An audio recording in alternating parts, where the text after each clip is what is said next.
So, hello everybody. I'm here to talk to you today from TD Cinex. My name is Evan. I run our European Centre of Excellence. Sorry I can't be there in person. Hopefully I will get the chance to meet some of you in the coming months with my good colleague Albert. Very briefly about me. So I've been in distribution 20 odd years, about 15 of those working in the European team, working with emerging technologies, incubating them, bringing to market, bridging the gap from partner and customer curiosity into hopefully them selling and generating revenue. Past technologies I've worked with have been IoT, AI, analytics, data platforms, and converged infrastructure. So a bit about me. I run our Centre of Excellence. Our Centre of Excellence is really designed to help resellers turn emerging technologies into real sellable solutions that drive outcomes for your customers. So they keep coming back to you and you keep coming back to us, bridging the gap between technology innovation and channel execution. So that's delivering education, hands-on workshops, technical enablement, developing repeatable solutions and solution patterns for our countries to take to you in our resellers and use, pre-sale support during the opportunities, and helping you shape your AI practices as you step into these new emerging domains, ultimately taking many of you as sellers from being curious about things like AI into being profitable with AI. So really this team is leverage for you, and you have access to this team through your account managers in Norway. Okay. We are seeing a tectonic shift in where our customers expect value, and in turn where your customers expect value. Transactions aren't going away, so there's nothing wrong with having a transactional business, selling licenses, shipping hardware, competing on price and specs. But you will be forever stuck in the IT budget if you continue with that, and you will not become the preferred supplier of choice to your customers for the new stuff, for things like AI necessarily, unless he just wants some tin and he eventually gets there, but it might take him 2 years to get there rather than 6 months to get there without your help. So it's about accelerating time to revenue, being consultative, selling on outcomes, and competing on ROI and innovation rather than price. One thing that we'll talk about in a moment is helping them unlock enterprise-wide budgets and spending beyond their own budgets as IT, as the CIO. So, the dilemma. A lot of CIOs today are having to work with what they've got in terms of budget, but also being asked to deliver value to the business and have an AI strategy and start doing it. With their own budgets, they're going to struggle with doing this. So ultimately, you as the reseller can help your friendly CIO by helping him have the conversations that they aren't having today with the other parts of their business, with the lines of business. So that's moving beyond his immediate needs around server refreshes, around hybrid cloud or whatever else, into talking to these guys and going through that discovery process, talking to marketing, sales, finance, operations. Where are they seeing problems, and how can technologies like AI be a solution to fix those issues?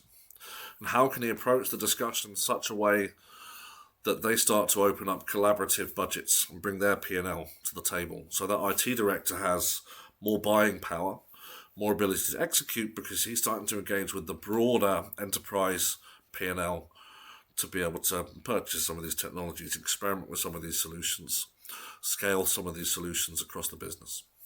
Okay. One way of helping them do this, and one way of being proactive in this space as a reseller, is working with sales methodologies like Medic.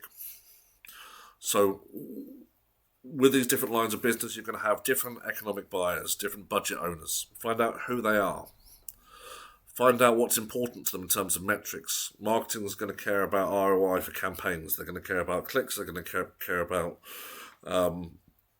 marketing qualified leads being generated into sales accepted leads, for example, that their business can use to grow their revenue. Finance is going to care about other things, such as cash in transit, such as invoices being resolved with customers quickly and queries being resolved quickly. Logistics is going to care about a whole other bunch of metrics. So, helping the CIO identify what those needs are, working with these other line of business owners to understand their needs, the metrics, and also their decision criteria. What process do they go through to spend money? What is the criteria that has to be met? And then looking at the specific pains there. Also working with those lines of business to find champions. Who within marketing, within sales, within logistics has a guy or a lady or whoever that is passionate or can be made passionate about AI as an enabler to fix their issues and drive value. And that becomes a person you stick close to. You sit between them and the CIO, or sit alongside them as they explore with the CIO, whichever the model is, to start to uncover some of these things. Which metrics are most important and which pains are most impacting these metrics. And then what process do we have to go through to bring their budget to the table. Okay. And what other metrics are important? So for those selling IT for years, you know ROI is important. You get a total cost of ownership of a new solution. You then look at the specific metrics that that line of business cares about. Then how quickly will it pay back and break even? Typically this is in power and cooling costs or reduced downtime, these kinds of things. This is how you engage the economic buyer. If you're engaging the CFO, he cares more about the internal rate of return. If I invest my money here, how quickly and at what rate does that start paying me back? So if I put this much into this account, what interest do I get and how quickly does it start paying me back? That helps him prioritize the projects he signs off as the different lines of business come to him for budget and for money. So this is about moving from IT specs to financial efficiency, learning to speak the language of the people that hold the purse strings. Okay. So where can you start? One good starting place for customers that don't really know where to go, but they've been told to do something AI, is AI PCs and copilots. Pretty much every organization will do a laptop refresh at some point, and if you are supplying for that refresh, why not say to them, hey, you're going to be refreshing a few hundred laptops soon. Why not use this as an optimal time to look at AI? We can start small, AI PCs and copilots are a great way of reducing admin time and decision speed for your staff and getting them more productive. You should start seeing less problems in the business then about we don't have the time, we don't have the capacity, we want more headcount. Why not have that conversation? Good payback, nice quick payback. If you can measure it, that can be a little challenging, but a good rate of return for the CFO because ultimately you should see an upward trend in benefit across just general productivity and innovation and appetite to do more from people in your business. Coding. This is one area that large language models have become particularly good at, and done in the context of secure coding is also looking at LLMs to use known secure coding techniques and hardening practices in line with companies' policies, whatever else, and factoring that in to not just improve productivity of shipping features into software for internal development projects or external software IP that you might have in the market, but you're doing it in a way that reduces IP leakage risks and other issues that you might have with your software. I was at a round table with the CTO of Dell last year, and he was talking about how they're giving coding assistance to all of their junior developers and have them working at the level of intermediate developers more or less immediately with some oversight from senior developers. So this is a nice way of getting a bit of a Trojan horse into the organization to show true value in an area that head of development, for example, really cares about, which is time to ship new features, for example. Okay? And how to ship new features that aren't creating security incidents, which is important to every company, especially if you're dealing in regulated spaces. So this is where you can start to appeal to the CISO as well as just lead developers and CTOs. So generative AI. This is taking productivity rather as an individual thing and starting to apply knowledge and content at scale, leveling up the whole business. you might have heard of RAG in a box. So RAG is effectively contextual search for large language models that surfaces knowledge from documents and other content and data in the business into tools like chatbots or agents, or simply LLM-powered applications. So when I say an LLM-powered applications, this might be like a Salesforce application or something else that has LLM enriching it in some way rather than just a chatbot. And if you can have that enrichment happen, all those chat features happen that have full access to your company data and information in the right way, in a secure way, it's really, really powerful. And we'll see one of those ways where it's powerful in a moment. So the always-on expert, great for the company. Think about that database that RAG uses as data warehouse for unstructured content and data, the kind of things that you can do with that. Dealing with support teams, you put that in front of a customer or your first line support, response time reduces dramatically, deflection of tickets, being able to do a first time fix for the customer just on answering their question improves dramatically. Hyperlocal content at scale. For those of you that work with marketing, you know how much it costs to run a campaign. What if you were able to, as a regular feature of how you market to your customers, hyper-personalize that content for region, both in language and in nuance, to those different markets in real time, effectively. So a generative AI content engine. You start to pair that with customer 360 type data, you can also bring in hyper-personalization. So your content volume goes up dramatically, your cost per lead goes down dramatically, much more efficient way of delivering campaigns. You get a real asset to your business if you implement something like this. Speaking as a distributor that has to work across 29 countries, a bunch of those campaigns I'm involved in, knowing the amount of money we've paid in the past for localization, if we can reduce that cost by 70-80%, highly feasible with something like this, we would do more, and we will do more. So looking at the consultative sales tip here, if you apply Medic, you start talking to that economic buyer about how long does it take to launch a campaign in Norway versus Sweden, for example. You can start doing this comparison. How long does it take to launch a local campaign in Norway versus across Scandinavia or across Europe? What if we could have a broader Scandinavian campaign delivered at more or less the same speed of just a local campaign? It's a powerful thing.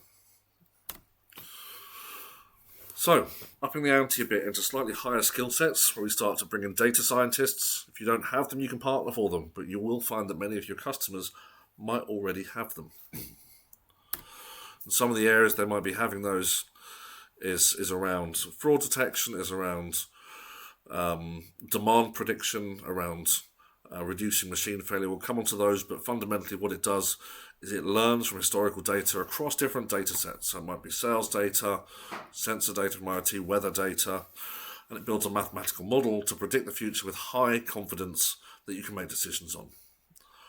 And start to avoid certain futures like failure, or lean into certain futures like increased sales. Okay.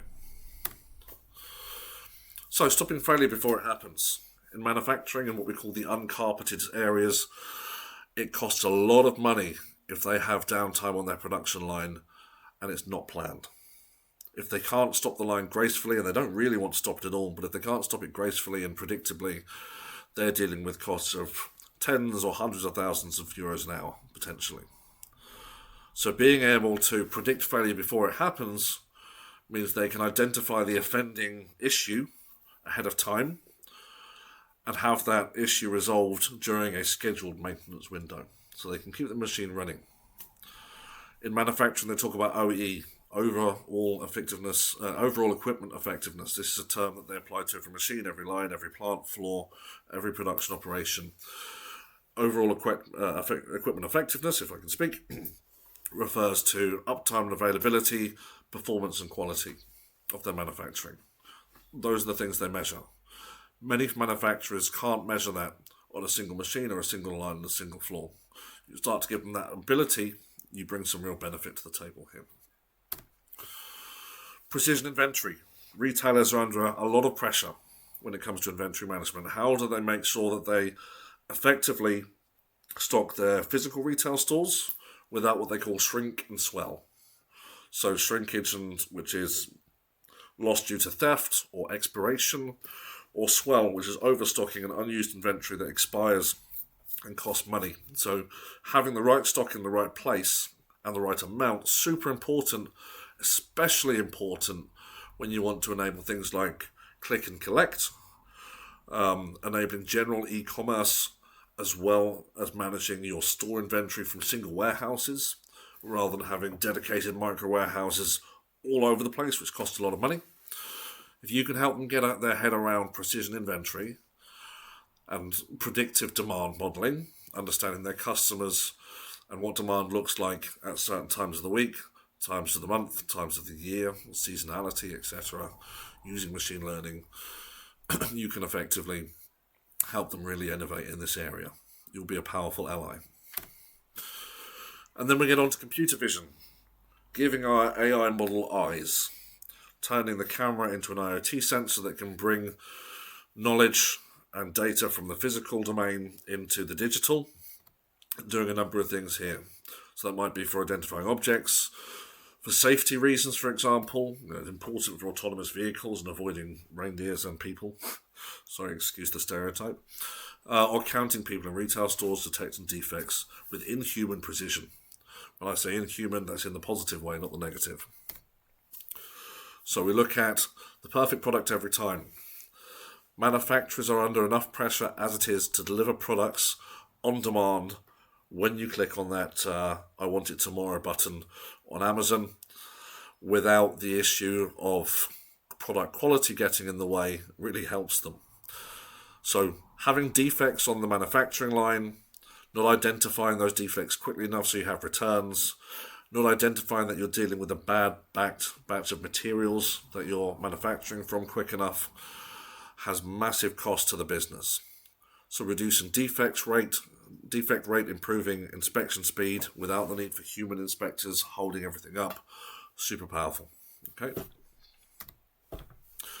Optimizing the shop floor. So when those products are shipped, they're in store. We're now dealing with the retail environment. What if we could give those retailers Google Analytics for the physical spatial environment, understanding what product layouts people are interacting with and how, what store layouts, what advertising is having what impact, what is the flow of the customer through that store, how do we guide them towards the higher value areas that we want them to see, how do we apply personalized advertising to those individuals and where a camera sees that a person is a male in his mid-20s wearing a certain brand and style of clothing, so we want to make sure we advertise to him in a certain way on the digital signage, for example.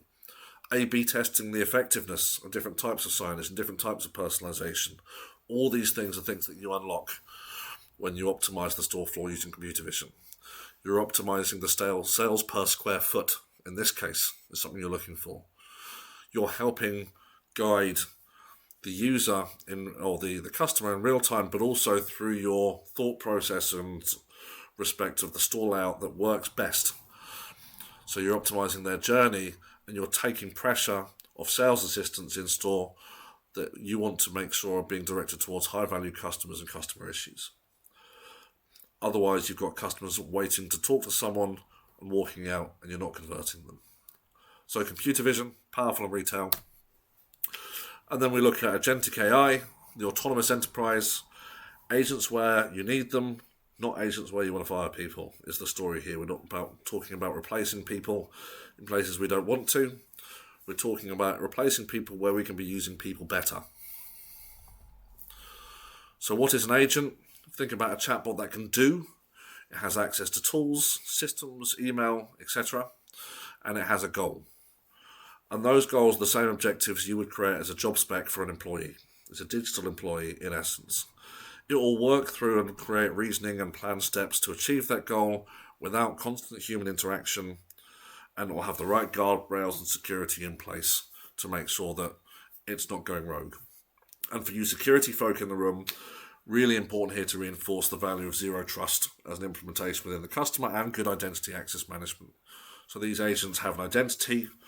You can implement as part of a zero trust posture within your business, so making sure they only get access to the right data in the right system at the right time for the right task and nothing else.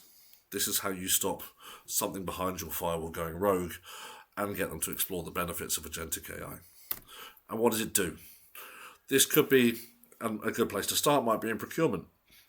Not with the high value stuff, but looking at the tail spend with those suppliers that are dealing with stationery and lower value items, looking at contracts, looking at price, doing price comparisons, and doing low level negotiations with the smaller vendors to optimize your tail spend so you can improve your costs in those areas. And over time, it might build trust, it might start negotiating with higher value areas. So this is reducing procurement cycle time and savings on tail spend over time. It's a good metric for procurement. Okay. The zero ticket help desk. So we talked earlier about chatbots with knowledge to help with first time resolution and ticket deflection, so you're not engaging second and third line resource that are expensive on you need to turn it on and off again type answers to customers and to staff. What if that chatbot can do? What if it's trained and has access to the latest knowledge on patching procedures, configuration management, security postures, etc., and can start to do some of the basics? So it doesn't just alert, it diagnoses the root cause, and within its scope of control, things it's allowed to do, it can proactively patch, it can proactively restart services, it can do a number of things. So your IT teams aren't firefighting all the time, reacting to server alerts and network drops. You have something taking care of the mundane but important stuff for you that's burning their oxygen. And from a medic perspective, if you turn to that economic buyer and said, what if your IT team could build, what could your IT team build if they weren't fixing and responding all the time so aggressively? And working for a large organisation, I know that if you want some innovation to be implemented and integrated into the business, you could be waiting for 6 to 9 months to get access to IT because they have other priorities, they have a roadmap. What if you could reduce that time to delivering value, especially when you've got parts of the business who've been empowered by the CEO? You don't want them going back to the CEO saying that we have a blocker and it's IT. This starts to help with that issue. So the cumulative impact, okay, it might be hard to quantify the value of productivity for employees on co-pilots, but you'll see it over time. Quantifying the value of generative AI for marketing, a little bit easier. Machine learning for fraud prevention or for quality inspection and manufacturing, a little bit easier. Quantifying computer vision's effect within a retail environment, pretty straightforward. Sales per square footage goes up when you deploy cameras.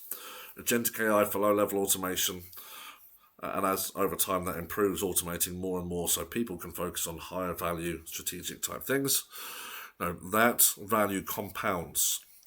You help them build the platform base to start exploring these ideas and implementing these solutions. You get compound internal rate of return and ROI generally overall across their AI spend, exponentially increasing. So TD SYNNEX, what are we doing in this space? We are making sure that we put things in place for you as the reseller to not just understand the opportunity, but from an awareness perspective, understand the opportunity as it applies to you, be aware of what the vendors that you're doing are doing in this space, which you procure through us, understanding the use cases, so understanding how what those vendors are doing applies to solving practical problems with your customers, and evaluating your readiness and how you can start to close some of those gaps, which we've started doing with your management and leadership already. Enablement, this is access to training, access to frameworks, access to labs for training, and support with planning to help you be effective in getting to market with your customers on this stuff, and being there with access to my Centre of Excellence and other resources within the business to support you in opportunities with access to expertise, POC environments, demos, workshops to help you in support of your opportunities. And then after the sale, how do you make sure that once your customers bought the laptops, they come back for the next more complicated bit and you don't get uncomfortable? You have us here as TD SYNNEX to help engage with you and alongside you in those more complex opportunities as you start to build your maturity and your competency in these areas. And one of the gifts that we put in place for our partner community to start on that journey is AI Game Plan. This is software IP that we've developed, which enables a facilitated workshop with end customers using known consulting practices in a way that your team don't have to be expensive consultants. So it takes known frameworks from the likes of McKinsey and Bain and others, and the types of things that they do to have an AI-assisted workshop with your customer to look at their use cases while they have stakeholders from different lines of business, and they can start to explore their priorities and their needs and gain consensus organisation-wide around what those priorities actually should be at a business level, not a departmental level, giving your CIO some direction around their roadmap. And ultimately, you build them a roadmap, you're building yourself a pipeline. So this is unlocking opportunity. So we're talking to your management about how you can get involved in a pilot for this today. If you have specific opportunities you think this would be powerful, come and talk to us. So, in a cheesy marketing way, we have a big statement here: the future is yours, but it's true. You can carry on pushing cloud servers, laptops, whatever else, which you can do anyway, or carve out some time and attention and focus to start talking about what we've just talked about here and having some new types of conversations with your customers, exploring how to talk to other lines of business and explore what winning looks like as you expand your discussions beyond IT and help them expand theirs. So hopefully that's useful. Like I say, if you want to follow up and have any further requirements, requests, need any more information, talk to your local account manager at TD Synex, which I think is Albert, and we'll be happy to support. Thank you.